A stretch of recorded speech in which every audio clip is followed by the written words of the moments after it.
You're listening to the Clear Creek Resources podcast from Clear Creek Community Church. To hear more, check out clearcreekresources.org. Welcome, you guys. Welcome to the Clear Creek Resources podcast again. So, Lindsey, you've been here a few times recently, which is always a good gift to us. Thanks for being back. You're welcome. Thanks for inviting me. And then Glenna, you were one of our first podcast guests, right? Yes. A long time ago. And you talked about, it was adoption, was y'all's adoption story? Yes.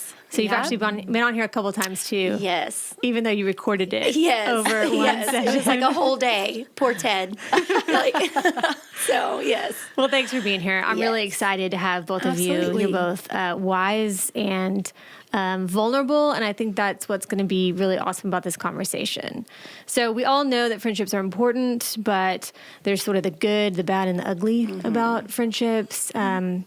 I don't think particularly with women, but we have our own sort of struggles and gifts when it comes to friendships. And so we just wanted to have a conversation about that today.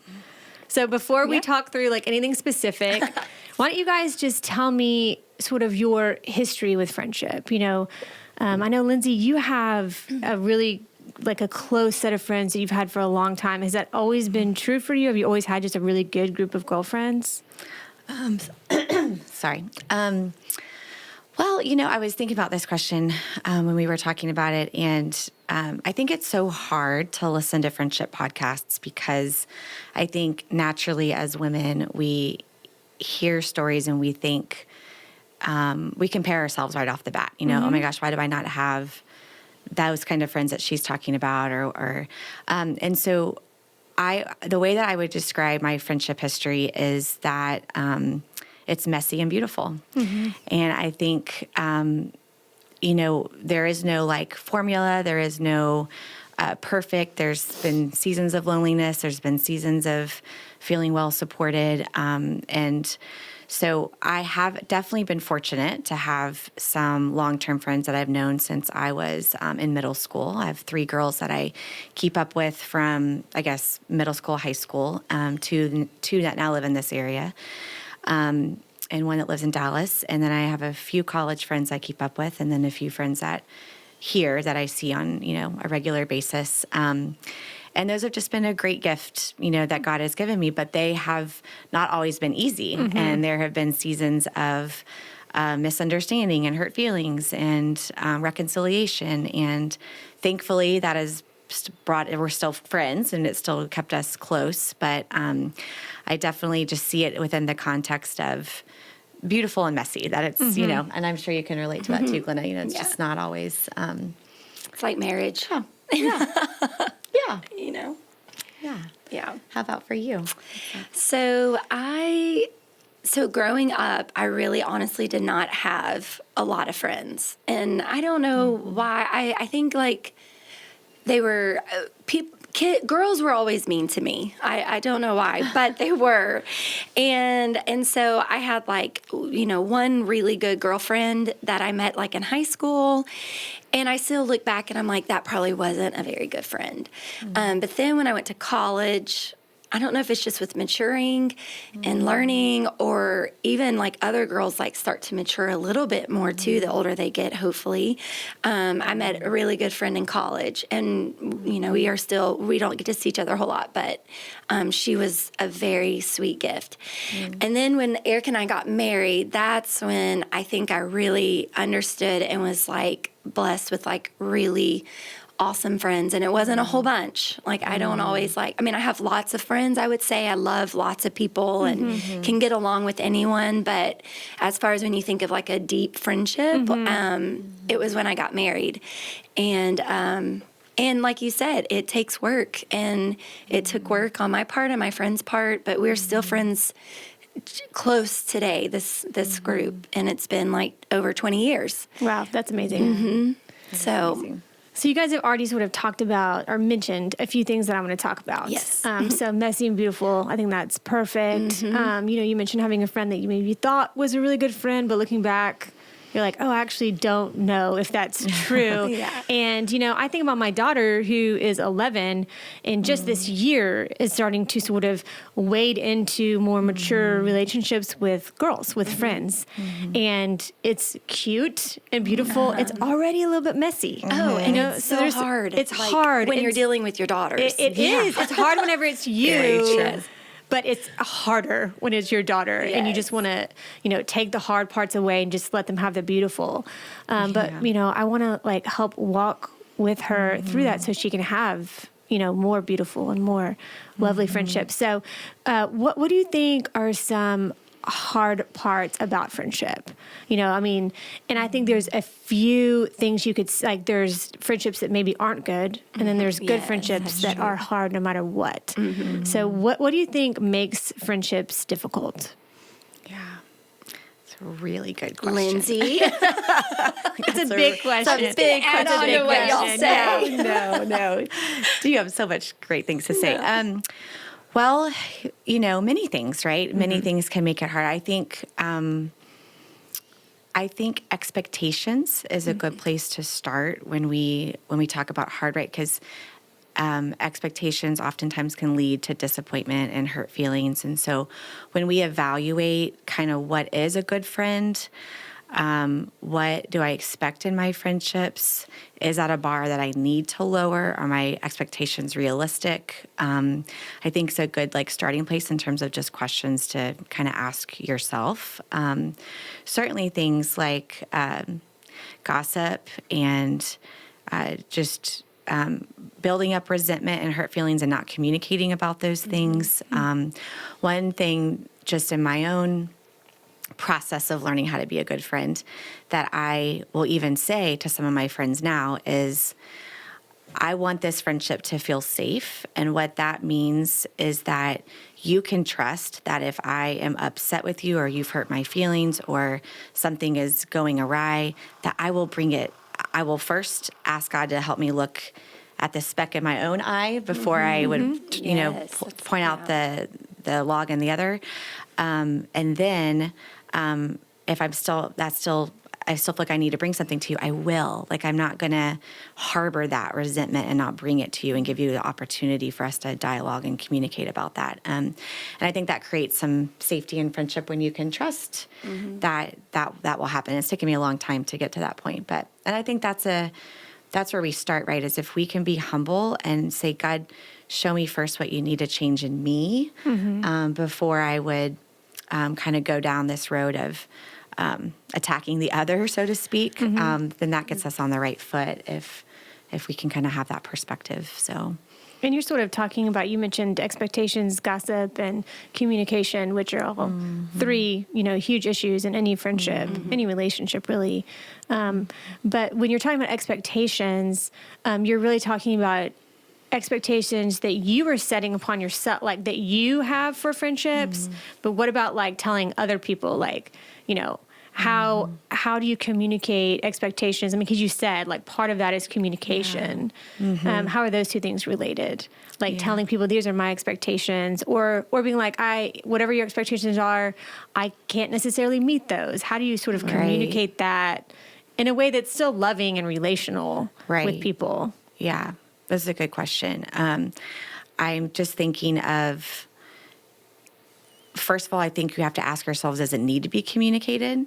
Or is it something that, so for example, for me, I think I can easily look for validation from other people in order to feel complete and whole and worthy or whatever it might be, valued. And so I have to lower the bar and realize that it is not my friend's job to validate me and everything, that is only a need that's met through Christ and my relationship with him. But certainly if there is something that a friend says or does, it might be appropriate for me to say, hey, when you say that, this is kind of what I'm thinking, check out that assumption with them before we assume what they're thinking or what they're feeling about us.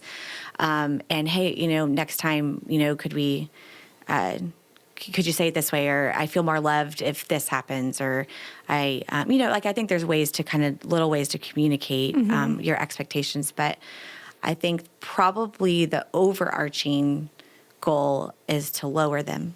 Yes, that's what I was about to say. I remember one time I heard someone talk about, y'all have probably heard this before, but like before you come to speak to someone about like conflict, and I say like conflict, right? Yeah.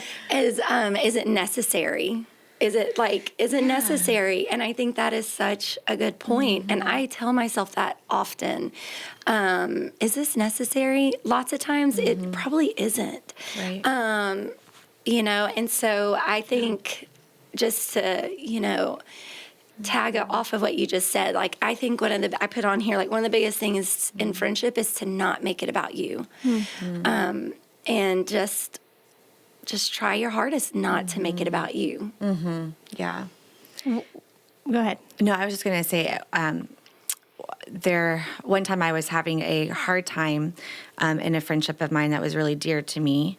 And the image that a counselor at that time had given me was that oftentimes, when people are upset, they might direct things towards you, and it can feel like a water hose, and you're like pinned up against a tree, yeah. right? It's awful. And it's hard not to take it personal or to feel rejected in that moment. And if we can kind of remove ourselves from the water hose and remember who that person is and assume the best about them and just move towards them instead of away from them, in resentment and bitterness, then oftentimes that fixes a lot of things right there, kind of removing that, taking it really personal aspect. But certainly there might need to be boundaries, or if the water hose is always spraying you, you might need to draw a boundary, or it might not be a friendship for that time, or whatever it might mean. Right. But yeah.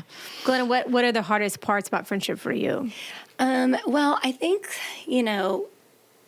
what I was trying to, when I feel like I didn't have very good friends for most of my life. I look back now and I'm like, it was always one-sided. And I still struggle with that now, but it doesn't bother me as much because I've learned about boundaries. And so if I realize something is unhealthy or toxic, I really do pull back. And,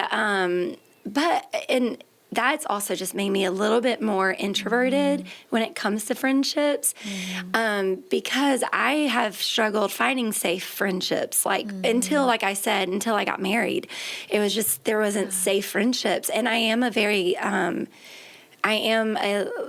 laid back kind of like easygoing kind of friend, I would think, unless my friends are listening, they're going to be like, I almost cussed. No, they'll be like, no, not happening. But typically I think it is. It's like, I think I'm easily walked over. And so the older I've gotten, I'm not that as much because I've put up boundaries, but it's made me, like a little bit more guarded. And so I don't know if that's what you were asking, but like it definitely, because I struggled having anyone I felt safe with or that I could lean on or need something from. Or I just feel like I've said this before.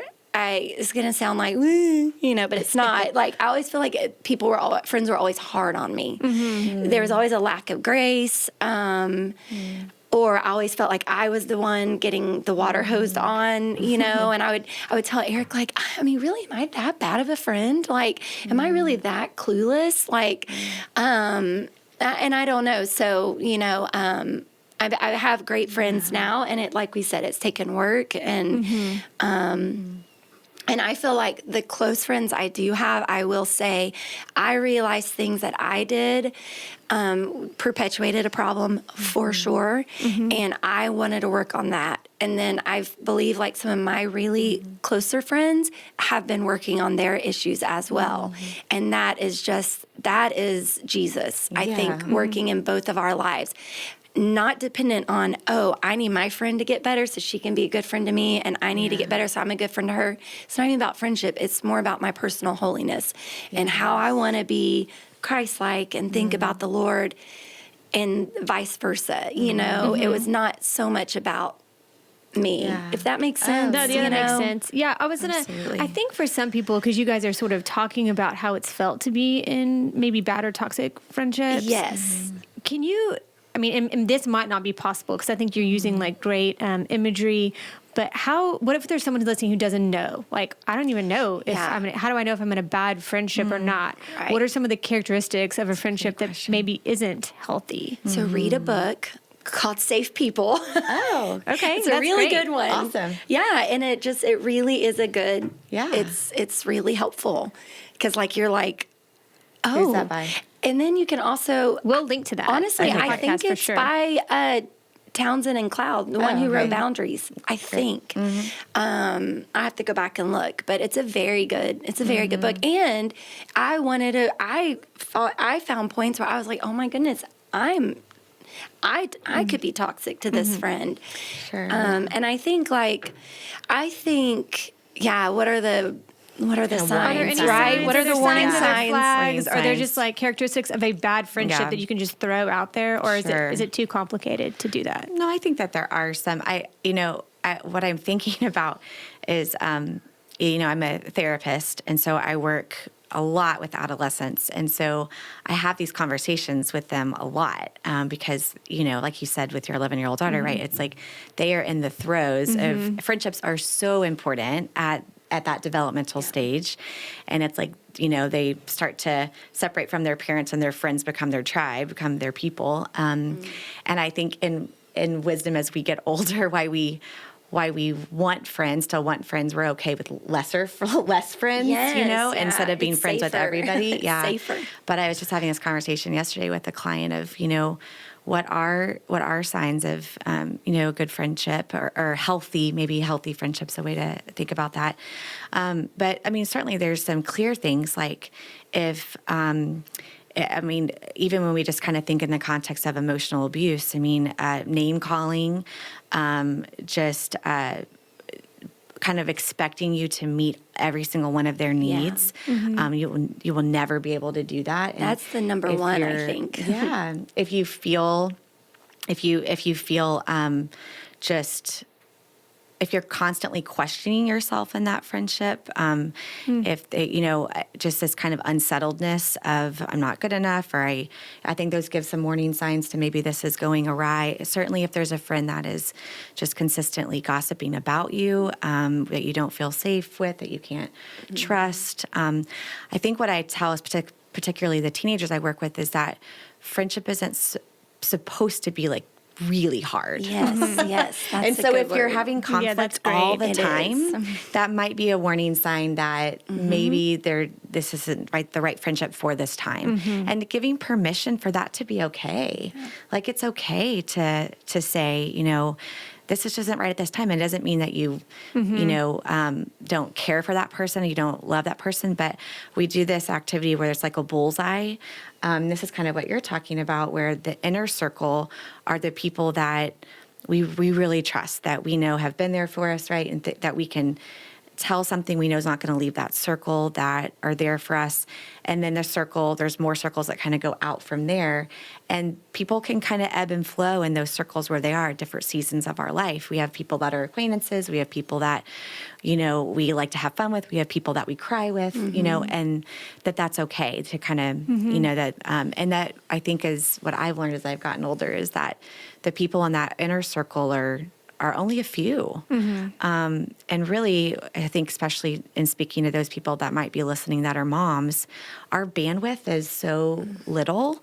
I don't have the bandwidth anymore to just go hang out with, lots of friends during the week and have these hour-long conversations. And so I have to find what's feasible. I can keep up with a few people really well and then catch the other people fun times other times, Well, I was just thinking about this because about my daughter, she's 11, and about your whole bullseye approach, which I think is super helpful because she actually this year was struggling with someone who she's been good friends with for a long time and, who we love, but there was a little bit of bullying going on. And I think what was hard for her to understand is that you can love people and still not be close friends with them. Yeah. That really is possible. Yes. So you can love this person and still create distance and they're not your safe people because, it's not okay to have someone, throw you under the bus or like not be nice all the time. But those two things can be held together,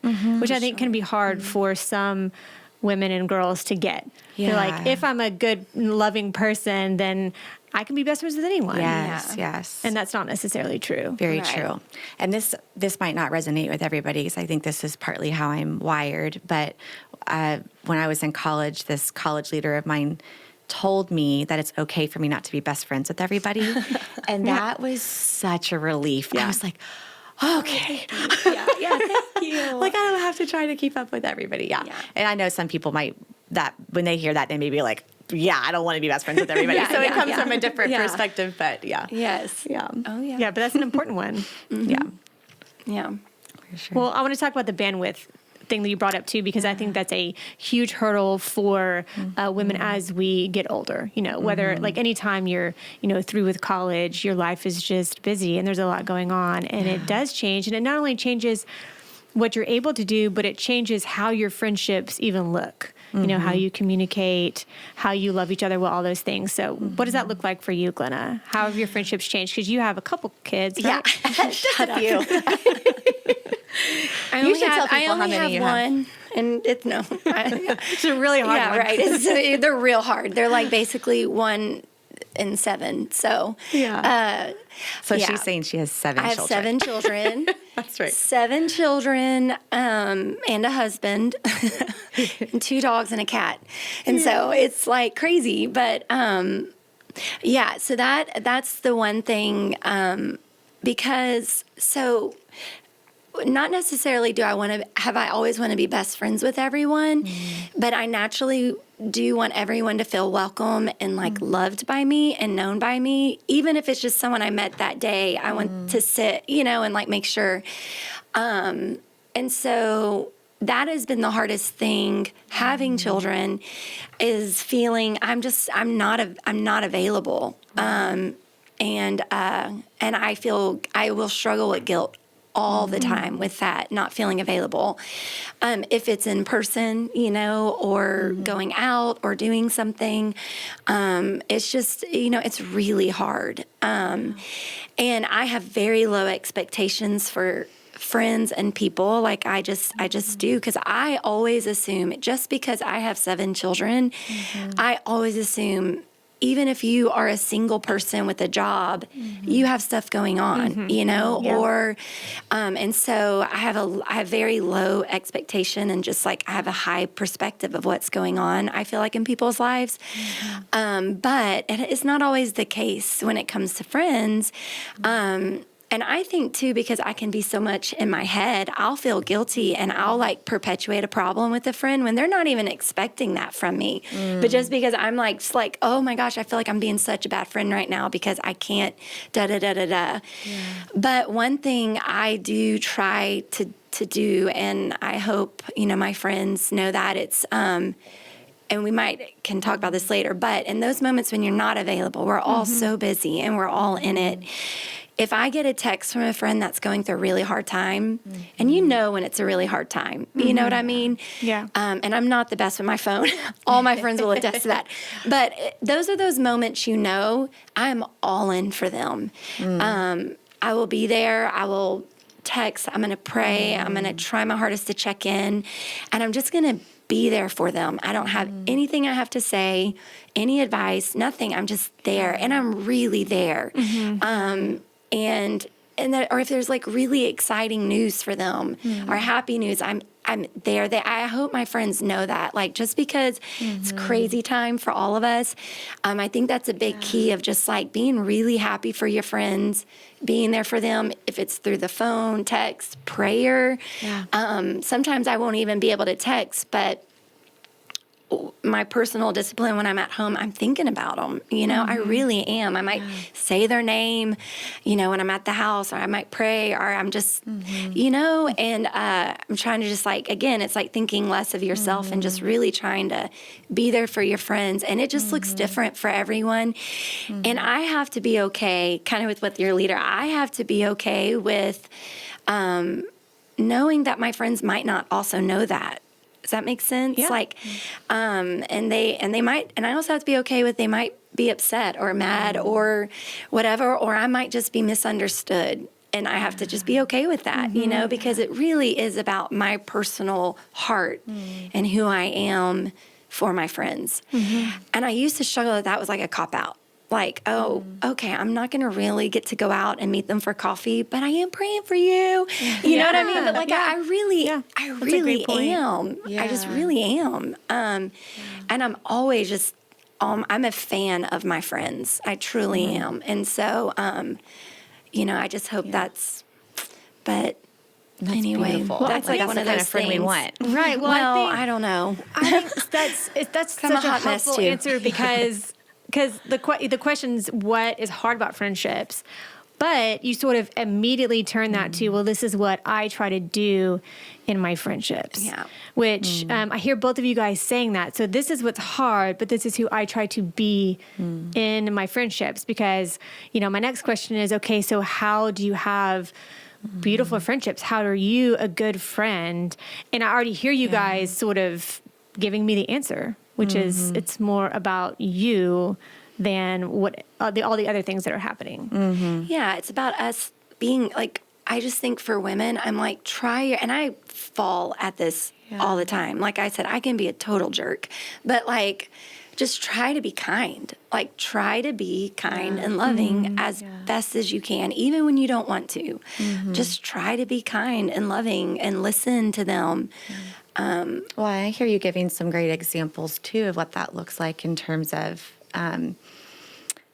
weeping with those that weep and having joy with those when they're, you know, having something amazing going on. And, you know, when we talked about kind of the unhealthy signs, you know, I guess, right, jealousy, kind of this unrelenting comparison would be part of that, too. And this is one of the ways that we get to fight that natural tendency that I think we have just being in this fallen world, is we get to say, God, help me weep with my friends that are sad. Help me rejoice with my friends, even if there's this thought in the back of my head of, gosh, I wish that was happening to me. Ask God to help you lay that aside so that you can be fully present with him in that moment. And that's what I hear that you're able to do for your friends, which is such a rare and such a beautiful, you know, beautiful thing. And like I am naturally not a crier. Like I wish I was more. That's a whole nother podcast. But it's like I'll be on that one with you. I will pray. Great. I will pray. Like God help me to like I want to like be able to cry with my friend right now Because like, you're feeling and it. like I'm feeling You it. are, but know? it's okay. Not everyone's a crier. That's true. But I will say that to him sometimes. I'm crying in my heart for you. Oh gosh. My husband's he's like, why? What's wrong with you? Why aren't you crying? Oh, I cry all the time. But I also think about a mutual vulnerability of need in our friendships. And it is hard to invest in a friend when it's one-sided, when that person is just expecting blood and tears from you all the time, right? And so to be able to be a friend that you're able to help meet those needs for your friend, and vice versa, for it to go both ways. Because it's hard to open up to somebody too who isn't willing to be vulnerable with you as well. And so being willing to take those risks too, as I think what happens as well is that whenever we've been wounded in friendships, then we put up these walls, naturally so, right? Because we don't want to be wounded again. And we miss the good gift that God has for us in friendships. Sure. And I think all three of us here, you know, this table can say part of the reason that we are able to say these things is because we have been through difficult seasons with friends, and we have been wounded, and we have wounded, and we have had to reconcile that with the Lord and learn how to do that differently. And that's the only reason, you know, that God's brought me through that and taught me so much, and taught me to assume the best about people, you know, that usually they're not trying to hurt us. But if we already have our defenses up and we're kind of making these assumptions that might not be true, well, then we're going to walk away from that really wounded. And oftentimes there's so much opportunity for reconciliation if we let that happen, you know, if we open the door for that. And ultimately that's what God wants for us to do. If we can. But there's also, I think, a line too of we are called to what God's asking us to do, and we do not have control over that other person and what they are able to do. And so that's when sometimes we have to let go. And we say, I've done all that I can in this friendship to make it right, to make it better. And then we have to let go and trust God to just work in the heart of that person when they're ready. And that might just mean a season of it not being a friendship, you know. And that is hard. Like if you're an Enneagram person, which I know y'all are, like I'm a 2, Lindsey's a 2. Right. And so like Rachel's an 8. Yeah, there you go. I like not to tell people. I know. I'm just kidding. Was unsafe friendship zone right now. We just shared her Enneagram. But like I will still, no matter how much work and counseling and boundary setting I've done, I will still always struggle with thinking someone's upset with me. And that's where I was saying I perpetuate a problem in that. Like I'm good about still kind of like having my boundaries now, and I'm kind of like, well, it is what it is, and I have to give my family first, you know, but that doesn't mean at night I'm sitting there like, she's so mad at me and I am really a bad friend. Or I have to talk to Eric like, please, babe, you know, who does not struggle with that at all. Right. You know, but like I do. So I always need to be reminded of that. Like listening to you say that, like, it's you know, like I can only control myself. I cannot control my friendships and, you know, and what the other person's thinking or not thinking most of the time, you know, because I have great friends now. So like I say, you know, I used to have, it's not like I didn't have bad friends. I just didn't really have friends, you know, and then the one friend I did have, I'm like, but I have great friends now, you know, and so I really do. And I need to give them the benefit, you know, of like knowing they're probably not mad at me or thinking about me as much as I think they are. And that's the problem of it. And I think about the close friends I do have, and almost all of them, we've been through a hard season together. Yeah. Always. Yeah. And that's what's made it safe, is it's like we've come out on the other side and we're like, and here we still are, believing the best of each other, encouraging each other, rooting for each other. But I think about that, Glenna, because I think it's funny that we're both 2s. And so we definitely go into friendships, I think, with the same perspective. But I hope that it gives people that are listening hope that because we are people pleasers, like that's just how we're wired. Yeah. And if we can put in the work, through the Lord's help, right, and be able to learn how to confront people, even though it is like makes us nauseous, like physically sick, like it is not something that we naturally do, that anybody can, you know, that's listening to this podcast. Well, and I think even though you guys are both 2s, all of this wisdom, all of this advice, I think really is applicable to anybody. Yes. Because I am an Enneagram 8, which I probably have said at some point. But, you know, so my particular struggles might be different in friendship, but not really. I mean, we're all people. There's conflict. There are trust issues between all of us. You know, we all want to have safe friendships and be safe people for others. Totally. We have to learn to be vulnerable ourselves with others. We have to learn how to set boundaries. I mean, I'm not an Enneagram 2, but I do think that a lot of women are struggling with these same things. You know, I have a busy life too, like everyone else does. So how can I be a good friend to people without being physically present with them all the time, which is what you're talking about. Yeah. So I think it's so helpful for really anybody. Yeah. And I want to ask you guys, because we're sort of talking a lot about sort of the hard things and how we walk through that, which is good. And I do think we should start there. But what if someone's listening? They're like, "Well, I'm good to go. I'm out." Why? Why we've all been there? We're like, it's too hard. I'm good on my own. I got my husband and my kids and TV. And I'm really fine. Right. So why? Oh, there is that. Like, why do I need friends? Why do I need friends now? I am busy. I scroll Facebook and I have those friends. So what is the good gift of friendship? Why do we need it? Why should we work this hard? Why should we be vulnerable? Why should we make ourselves physically nauseous to walk through conflict? Really, though, I mean, why? Because it needs to not be about us, you know? And so if we pull back and we don't have any relationship or like work with humans on any level, that is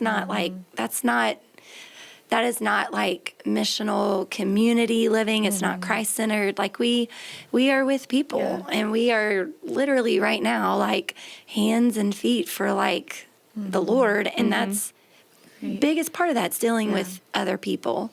Well, and God designed us for community. He did not design us to be alone. And honestly, those that are listening that are married, your husband wants you to have friends. Because if you don't, then they're probably putting a lot of pressure and expectation on him. And there are some things that I know Ryan's really glad that I get to talk to my friends about, because he can't maybe answer that question in the same way or give me wisdom in the same way, right? So it's good to get wisdom from multiple. Just different. That's right, right. Yeah. So he appreciates that I have a place to go. And they're fun. With that. That's right. But I think about like the times in my life when I have, I think of the iron sharpening iron, right? Like my friends have sharpened me. Yes. They have helped me see different perspectives. They have helped me, called me out on my own sin. They have helped me see areas where I've gotten, stuck or where I'm being complacent or whatever that may look like. And so my spiritual walk is healthier because I have people that are in it with me that,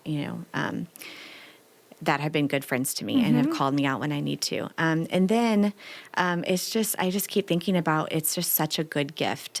So one of my really great friends, she always refers to friendships as a bonus. And when we can kind of view them that way instead of, kind of like we're entitled to them, but like they are a bonus in our life. Like they are a good gift from the Lord. And that's why we want to uphold them with, like integrity and purpose, because it's just such it makes life more fun. It makes life more enjoyable. It really, really does.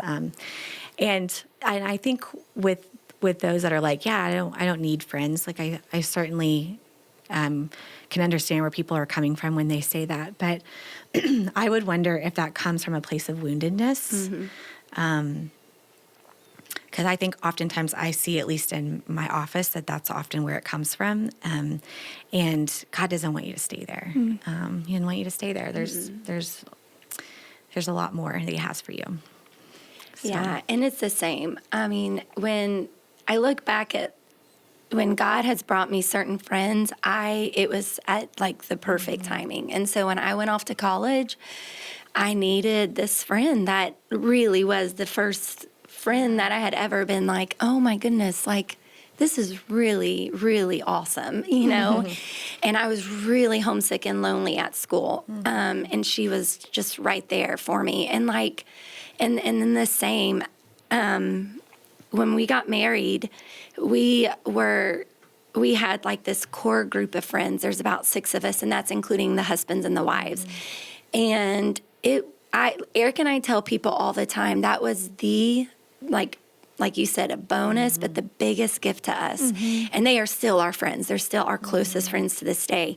And I have, on Mother's Day, I haven't in a few years, I'm so sorry, but on Mother's Day, I used to always text these group of friends, and I was like, see, I'm a crier, I'll cry, but I was like, you have helped me be the mom I am today.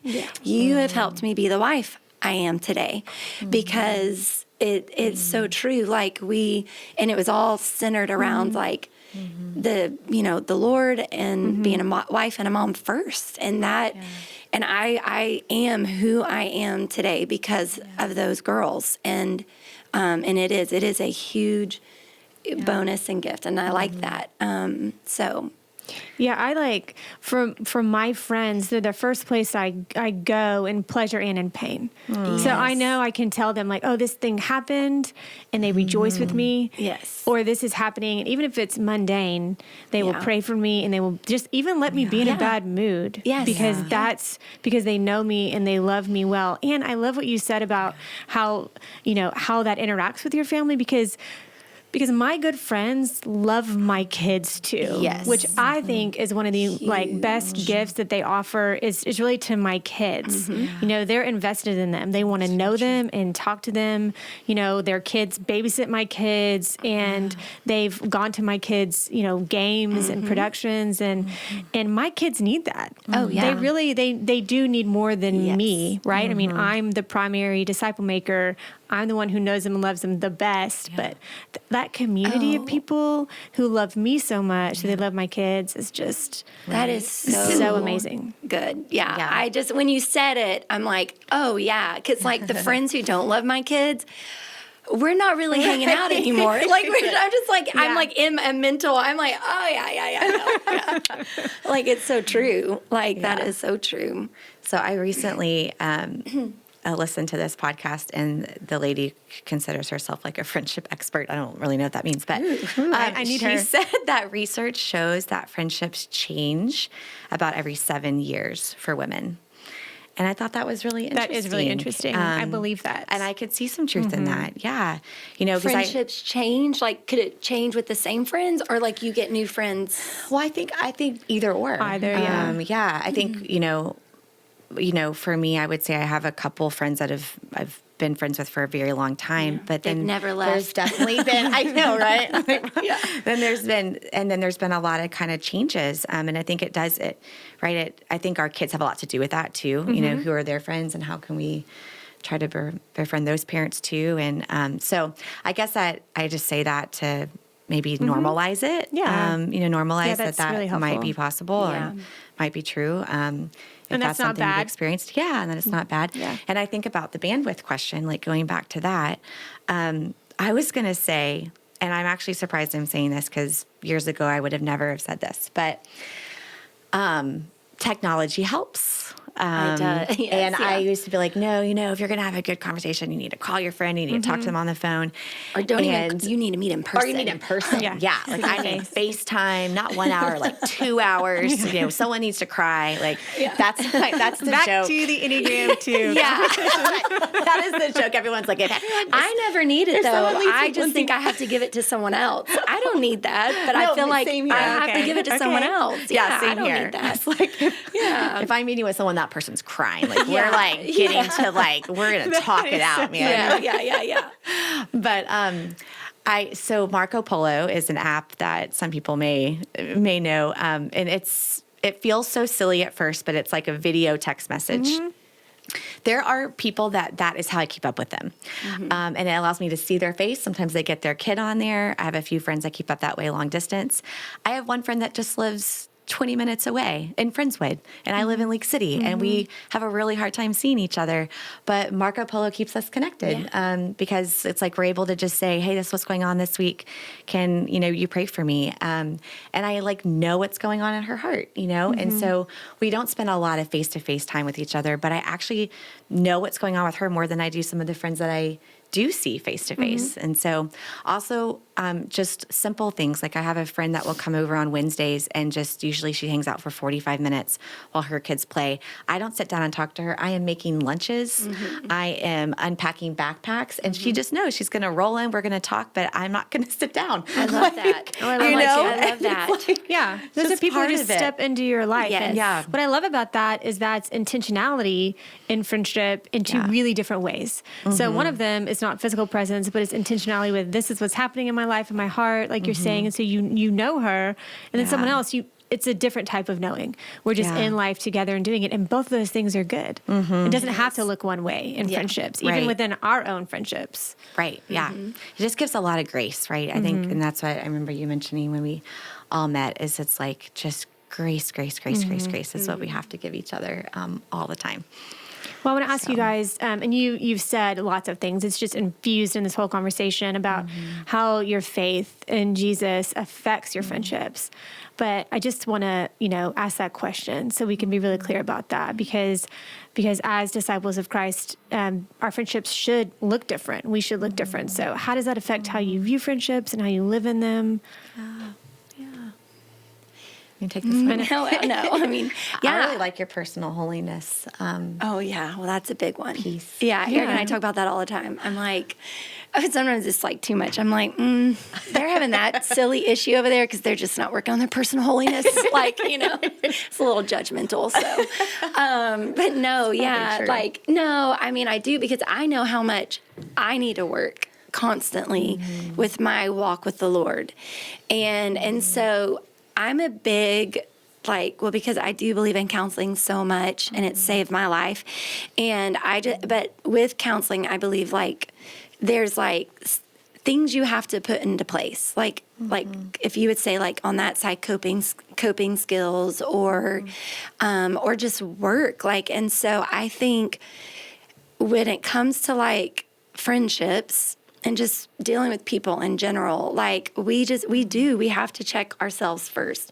So I think I had shared with y'all, one thing I do, and I still try to do, is like just pray for righteousness in my relationships with my friends. Like literally maybe before I get on a conversation or before I go on a girl night that's been probably years, like, you know, before I do any of that, like it's a simple, Lord, help me be righteous this moment, like, and however that might look, it is my own speech, like my talk, you know, if I need to try to be connected and there and present, you know, so, and it's just, that's just the number one thing I think is working on that in myself.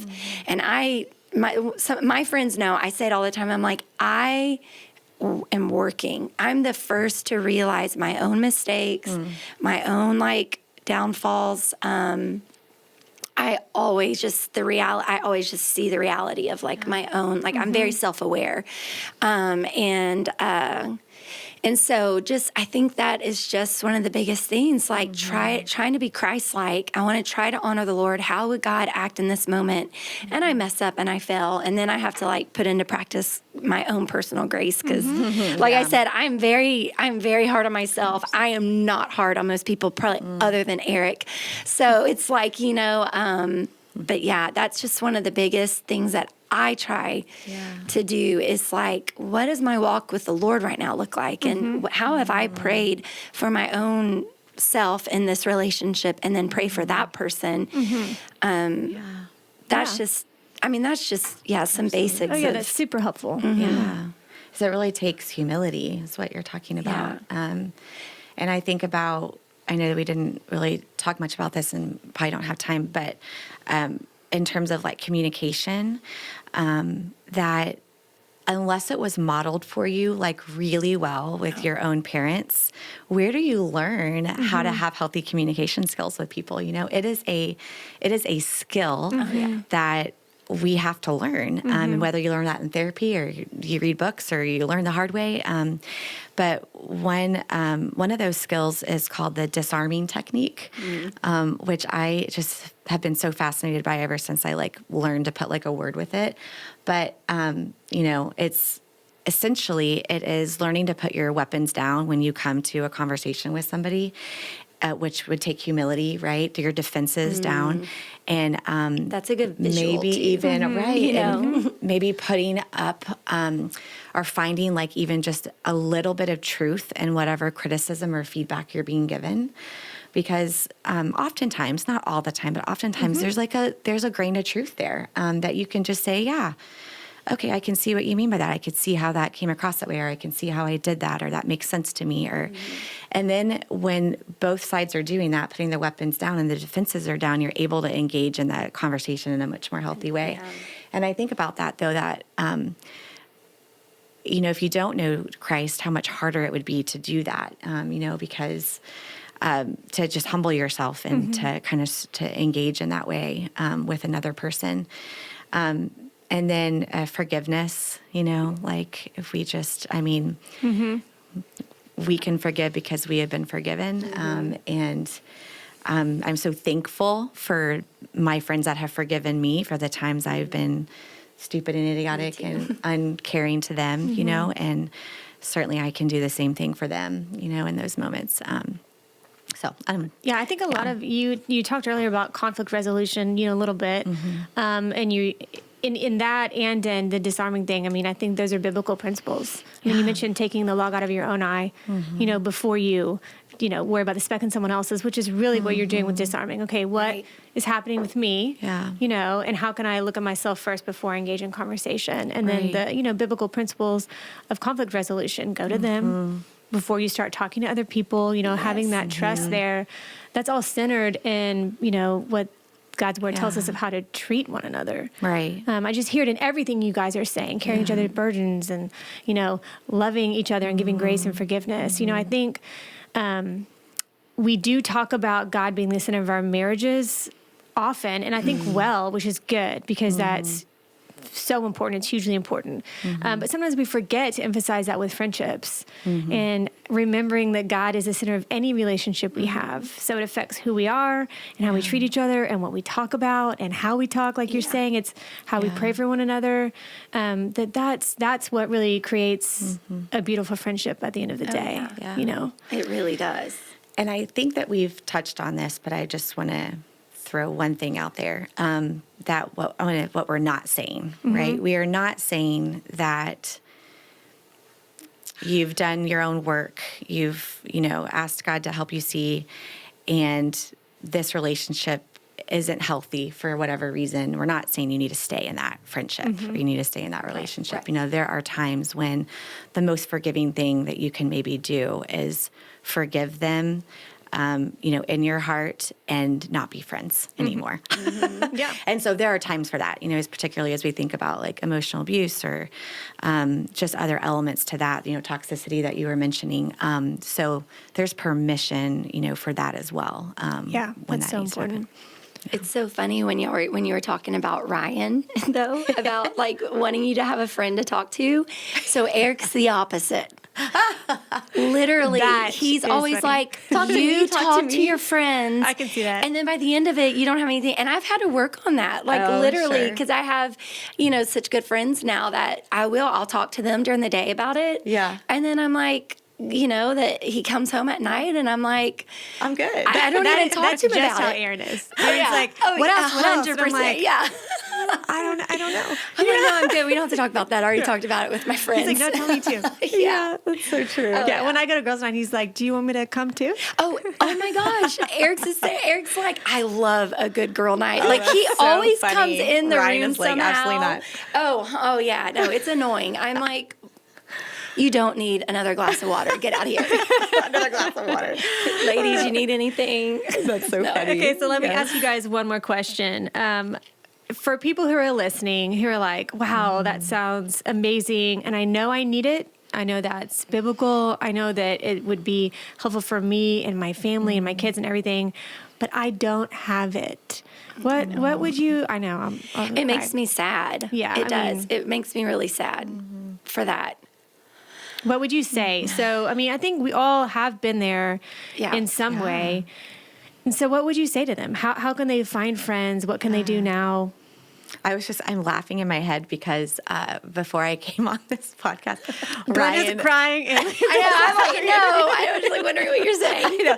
No, just about myself, because Ryan is like, he just thinks it's funny that I'm doing this podcast because I will often say, I don't have very many friends. What? You are lying in a church. It is so ridiculous. And it shows like our perspective, right? And it shows how much we can get in our heads and compare. But, I think social media plays a big role in that too. It's like I'll see this huge group of friends, and I'm like, oh my gosh, all their kids, I'll just make up this story in my head of they live this perfect life. And, like right now I'm in a season where my daughter has amazing friends and I don't feel like my boys have as many. And I'm feeling this pressure to make friends so that I can help them make friends. And I'm like, oh my gosh, how am I going to do that?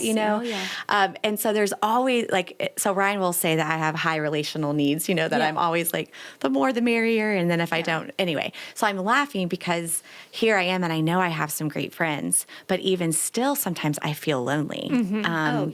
And so I think to someone that might resonate with, which is probably only like one other person out there, but that's probably every person would be to just check ourselves first of all and be like, what's our expectation? Is our expectation that we have like 20 friends that we see each other on a regular basis? Because you're going to feel really lonely if that's your expectation for friendships, right? And so, kind of lowering that bar for yourself. And then, I remember when, I can't remember his name now, but he came and he spoke about parenting. And he talked about, and he talked about if your friend has if your child has like 5 positive adults in their life, and that we as parents sometimes have to make the effort to make that happen. And I think about that in terms of, we do have to kind of put ourselves out there to make friends. I mean, if we are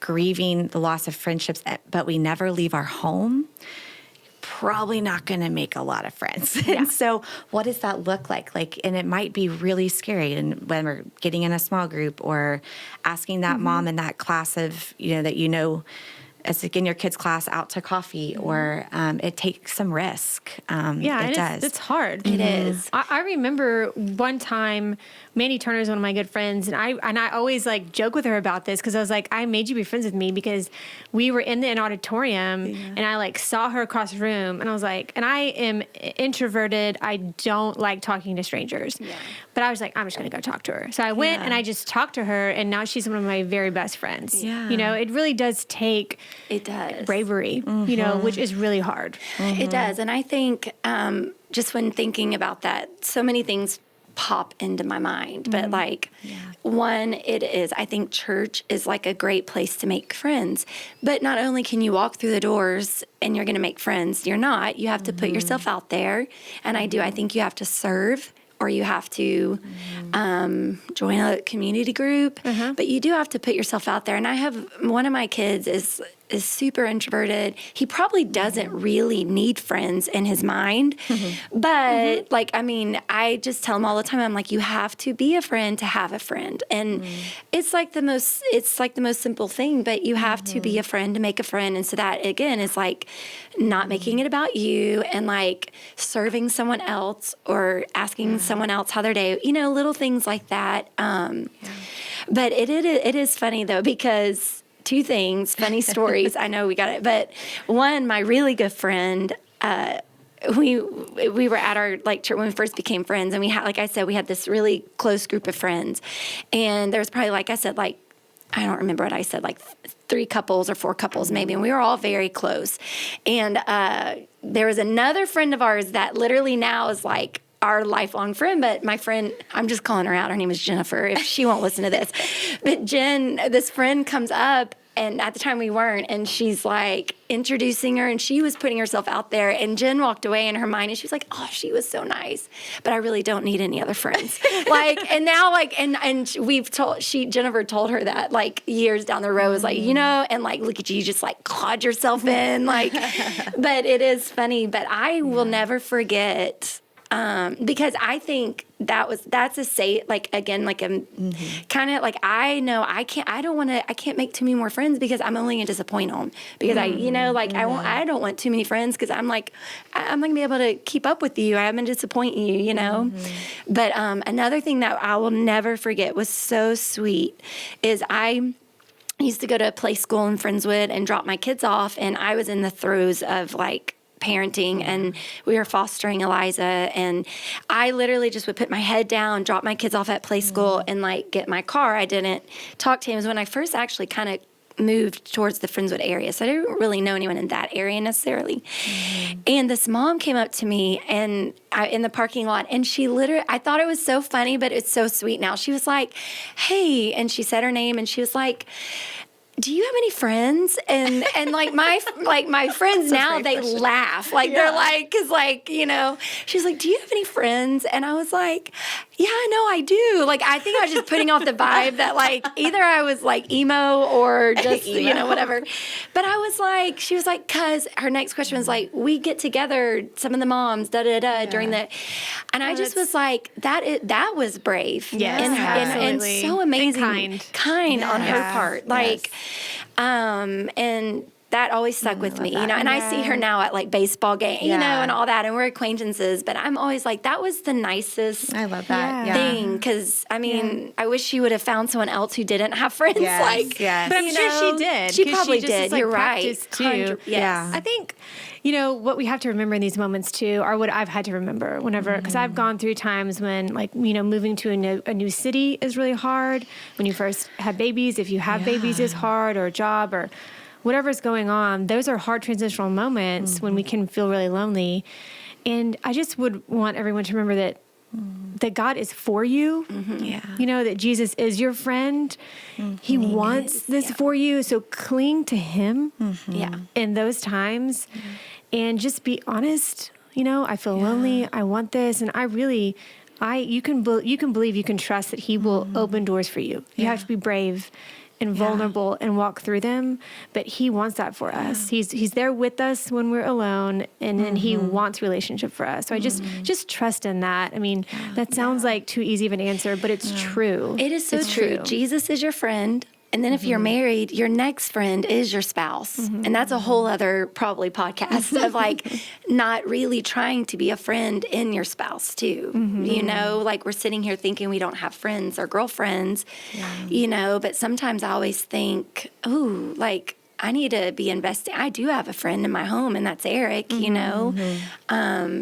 Invest in that, yeah. Yeah. Well, and I think too about like, let's not also like discredit what seasons of loneliness can do.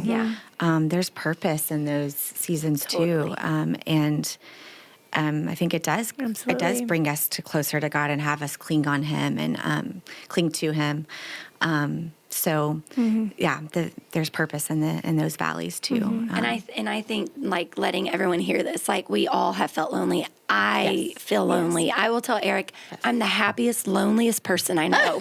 And he's like, you are, like, because you just feel so, you can just feel so alone. It's, it's so hard. And another podcast would be like just practicing solitude. We're making a list. Right? I mean, practicing solitude, like that's really important. Spiritual discipline that we don't. I love that. I'm actually next week. This is the last thing I'm going to say. Me and my friend Meredith are doing a silent retreat, the two of us, for that is beautiful. One full day and a night where we're not going to talk to each other, but we're going to like be in the same house. I know. I had a friend at Sagemont. She was a little younger than me, but we both love to paint. And I haven't painted in years, but we used to literally get together and paint at my apartment, and we did not say a word. She was a quiet person, so it helped. And so, but we did Lindsey? not say a word. I can do this, ladies. I promise.